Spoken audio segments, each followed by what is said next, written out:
حصريا على قناة المنشد محمد أنجل. يا هلا يا هلا يا هلا يا هلا يا هلا يا هلا يا هلا يا هلا. Assalamualaikum warahmatullahi wabarakatuh. Perkenalkan, nama saya Dr. Siti Yulia Makminawati Sarinka.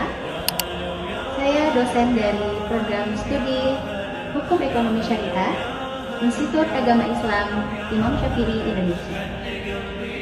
Saya salah satu peserta dari PKDP PTP UIN Sultan Syarif Qasim Riau tahun 2020. Saya akan menampilkan video mengajar dan bahan ajar, yaitu model pembelajaran menggunakan program Based Learning atau PBL, mata kuliah hukum dagang, materi perlindungan konsumen dalam transaksi online. Sub CPMK, mahasiswa mampu menganalisis permasalahan hukum terhadap perdagangan transaksi elektronik dan mampu mencari solusi berdasarkan KUH Perdata dan Undang-Undang Perlindungan Konsumen. Pendekatan menggunakan Student Center Learning atau disebut dengan SCL.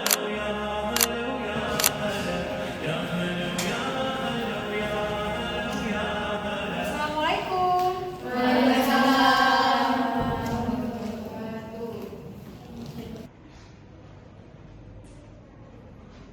Oke, sebelum kita memulai materi hari ini, kita mulai dengan membaca doa masing-masing dan berdoa dimulai. Oke, sebelum kita mulai belajar memasuki materi, kayaknya kita harus sedikit dulu biar masuk semakin semangat. Oke, silakan berdiri dulu kita. Mulai olahraga ringan kali ini.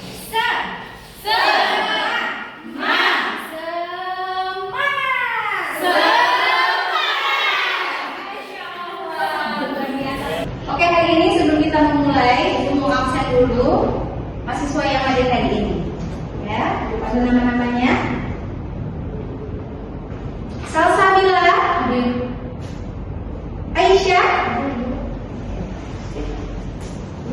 Oke, hari ini yang akan kita bahas pertemuan hari ini itu mengenai sub CPNK-nya, menganalisis akibat hukuman prestasi untuk perlindungan hukum bagi para pihak dalam transaksi jual beli online. Ya, sekarang di zaman sekarang ini apa-apa semuanya serba online ya. Bukan hanya dalam transaksi jual beli, dalam perkuliahan juga online. Nah, dari model pembelajarannya itu menggunakan program Based Learning atau disebut dengan PBL. Dan pendekatannya yaitu Student Center Learning atau dengan disebut dengan SCM.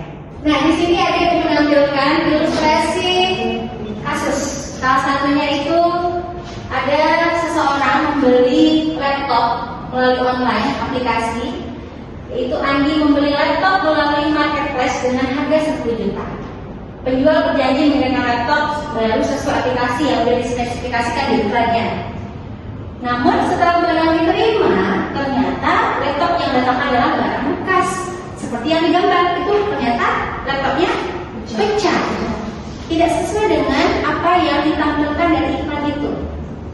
Lalu uangnya tidak sesuai dengan kapasitas yang ditampilkan, terus penjual menolak ingin mengembalikan barang. Jadi barang yang sudah dibeli, si penjual tidak menerima. Nah, di situ adanya kerugian didapatkan oleh si konsumen, si pembeli laptop tadi. Dan Andi mengalami kerugian dan ingin menuntut si penjual. Oke, nah di sini dari ilustrasi kasus, maka apakah hal ini dapat dikatakan melakukan pelanggaran perjanjian? Ya. Bagaimana menurut mahasiswa? Iya, dikatakan pelanggaran perjanjian ya. Nah, bagaimana perlindungan hukum bagi si pembeli? Apa yang didapatkan oleh si pembeli tadi dalam perlindungan hukum menurut Undang-Undang Perlindungan Konsumen? Nah, dari studi kasus ini, Ibu akan memberikan tugas kelompok dan Ibu akan memberikan tugas kelompok ini dibagi. Kita ada berapa mahasiswa di kelas ini? Ada 15 ya? 15. Kita bagi menjadi 3 kelompok. Dan oke, di sini Ibu ada menampilkan ilustrasi kasus. Ya, hari ini kita akan mengangkat studi kasus, menganalisa. Nah, sebelum itu Ibu ingin bertanya dulu kepada mahasiswa hari ini. Di sini pernah nggak belanja online? Siapa yang pernah belanja online di sini?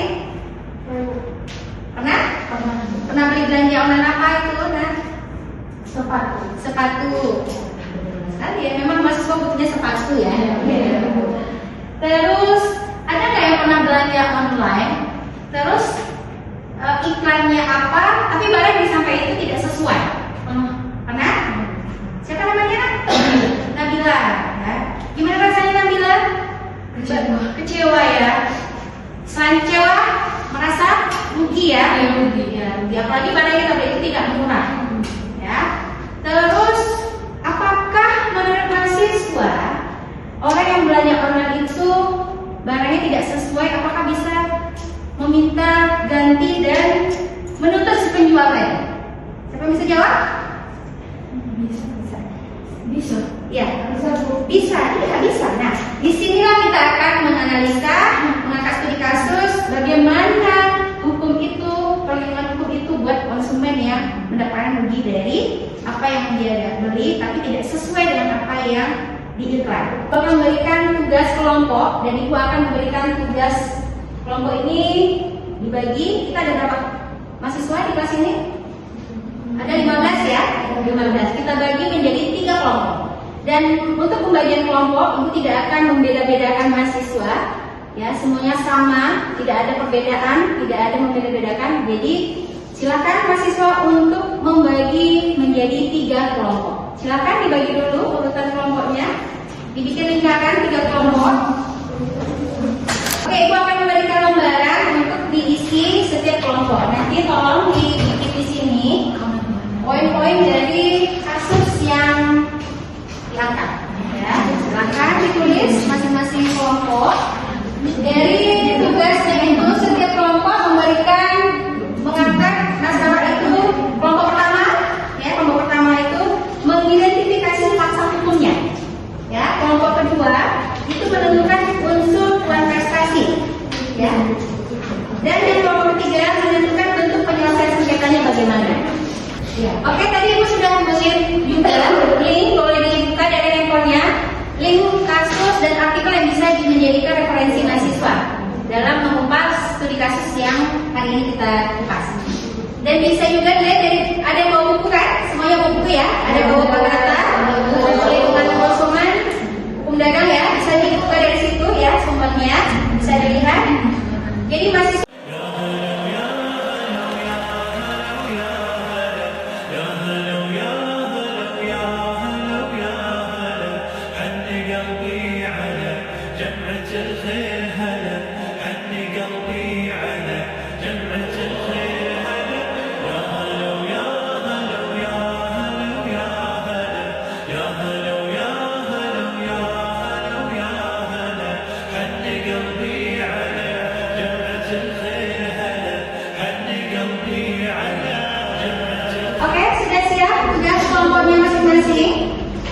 sudah ya.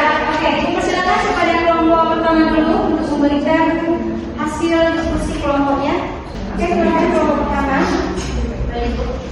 Identifikasi masalahnya, penipuan dalam jual beli online. Barang yang ditipu sudah sesuai dengan ekspektasi penjual beli. Perlindungan konsumen pada marketplace. Dasar hukumnya pasal 4 dan pasal 7 UU Perlindungan Konsumen. Undang-Undang Perlindungan Konsumen. Ya. Terus isi hukumnya, barang yang diterima konsumen tidak sesuai dengan spesifikasi yang dijanjikan oleh penjual. Penyelesaiannya itu dapat dilakukan dengan 4 cara. Ya. Yang pertama bisa dengan cara negosiasi, kemudian mediasi, kemudian yang ketiga itu bisa mengajukan gugatan perdata, dan yang terakhir itu penyelesaiannya melalui badan penyelesaian sengketa konsumen. Ya. Bagus sekali jawabannya ya. Nah, ini adalah salah satu hasil penelitian ya yang dilakukan oleh Ibu bersama tim, melakukan PKM atau penelitian kepada masyarakat ya, dengan memberikan edukasi terhadap ibu-ibu PKK bagaimana dalam melakukan transaksi online itu lebih selektif lagi ya, agar tidak terjadinya korban-korban lain yang dirugikan oleh penipuan online. Ya, di sini bisa dilihat ya, melakukan pengabdian kepada masyarakat. Ya, dari kesimpulan tugas yang sudah dipresentasikan oleh teman-temannya, siapa di sini yang ingin menyimpulkan dari kasus yang kita bahas hari ini? Silakan, siapa mahasiswa yang mau? Ya, silakan. Kak. Jadi kesimpulan yang kita sama-sama diskusi hari ini itu ada beberapa. Yang pertama, poin prestasi merupakan tidak dipenuhinya prestasi oleh salah satu pihak. Yang kedua, poin prestasi menimbulkan akibat hukum. Yang ketiga, pihak yang dirugikan memperoleh perlindungan hukum. Yang keempat, sengketa dapat diselesaikan secara litigasi maupun non litigasi. Selanjutnya, terdapatnya hak-hak konsumen, yaitu memperoleh informasi yang benar, memperoleh keamanan dan kenyamanan, dan memperoleh ganti rugi. Kewajiban pelaku usaha yang pertama itu memberikan informasi yang benar, yang kedua adanya itikat baik dalam menjalankan usaha, dan yang ketiga memberikan kompensasi atas kerugian konsumen. Kesimpulannya dari seluruh yang saya baca tadi, pelaku usaha wajib bertanggung jawab atas kerugian konsumen berdasarkan Undang-Undang Perlindungan Konsumen. Luar biasa ya. Jadi dalam penjelasan saya sengketa mengenai jual beli online ada unsur penipuan, maka konsumen itu dapat melakukan penyelesaian secara 4 tadi yang dikatakan oleh kelompok 3 tadi ya, secara negosiasi, mediasi, ya, gugatan perdata. Jika tidak ada penyelesaian secara negosiasi atau mediasi, maka dapat diarahkan ke gugatan perdata, masuk ke pengadilan. Tambahan untuk dikumpul minggu depan itu mahasiswa mencari kasus, ya silakan dicatat, studi kasus nyata sengketa yang ada di Indonesia yang lagi hotnya hari ini. Oke, sebelum kita tutup, Ibu ingin menanyakan bagaimana hari ini pembelajarannya yang didapatkan oleh mahasiswa.